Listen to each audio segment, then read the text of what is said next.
Okay. Okay, guys, last one. Two Drifters rum. So this is a rum made in Exeter. It's made by a husband and wife team called Gemma and Russ Wakeman. They are the loveliest people and making something absolutely delicious that's incredibly good for the environment. So again, B Corp certified, as we've been talking about.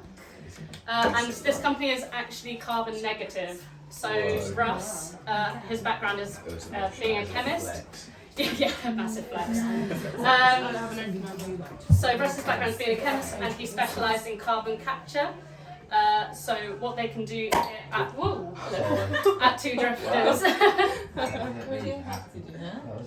what they can do here at Two Drifters is any carbon they do produce, they try not to produce any in the first place, but if they do, they can send it off to a company called Climeworks, and they pressurise it, pump it down into the ground, it gets absorbed by the rock in the ground, and then it's never released ever again. Massive sciencey. When they told me about it, I completely glazed over as well.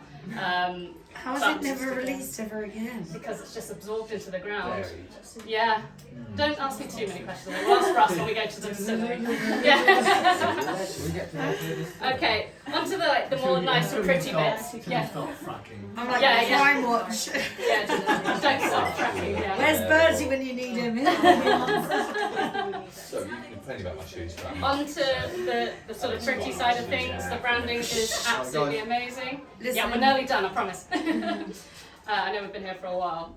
So Two Drifters, they've decided to call it that because on their wedding day they got married to the song Moon River. Anyone know the song when it's two drifters off to see the world? Yeah. Any singers in here? No. So the line of the song is Two Drifters off to see the world, and it's because Russ's job took them around the world, which is lovely and beautiful and romantic. And basically rum was sort of in their life since they started dating. So on their first date they went to a rum tasting.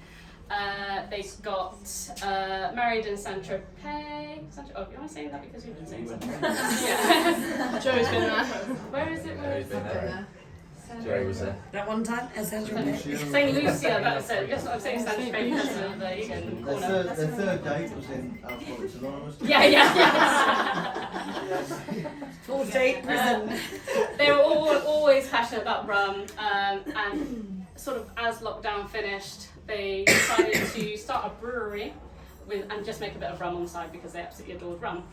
What happened was that no one paid any attention to the beer they made and only to the rum, and they were like, oh okay, I didn't actually think it was going to be that good.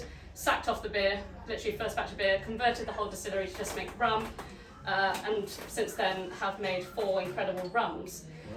They do everything from scratch, which is amazing in the UK. A lot of UK rum brands will import the liquid and just age it and bottle it over here, whereas they will actually get the molasses from Tate & Lyle in London, which is a sugar refinery. And make it from there, ferment it themselves, which is really hard to control.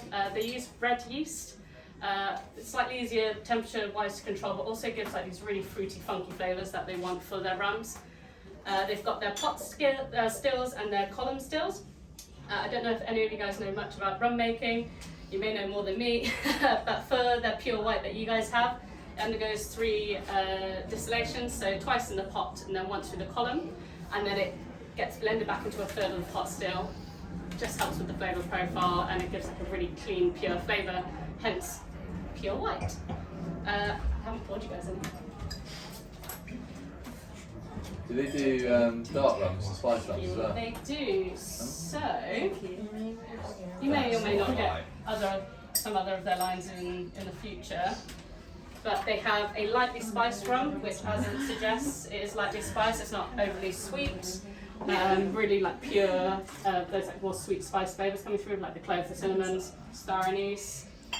They have a signature rum, which has been aged in Madeira cask, so it's a lot smoother.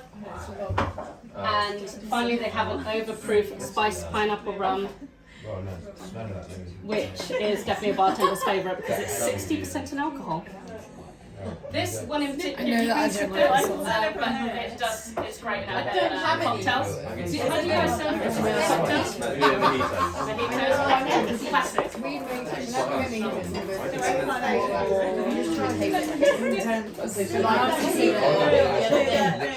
remember the mojito I made on top? Yeah. If I do it, like if I You doing it all? Yeah. Yes. What are you going to do with the rum?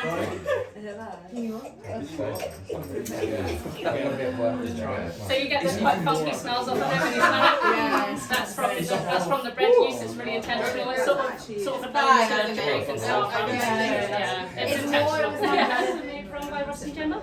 Two drifters. All feel happy. Why is this so strong?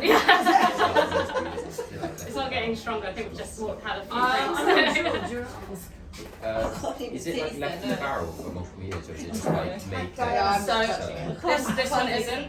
It's not left in a barrel. Their signature rum is aged in Madeira cask, so it's like a bit darker in colour, just from that cask influence. Otherwise, they make it and then it's bottled straight away, and then they'll leave it, and then they'll release it when they think Is it's it ready. like stored for multiple years before you sell it? It's not been aged for a long time.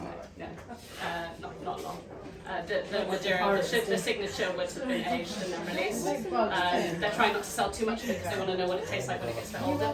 So they want to have like a bit of reserve for it, and that they can then blend into younger ones, and then they'll all taste a bit more complex as it gets a bit older as a distillery. 8 or 9. Yeah.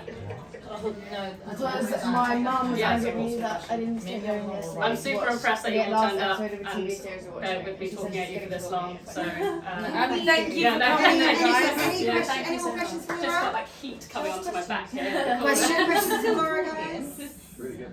Thank you. Thank you so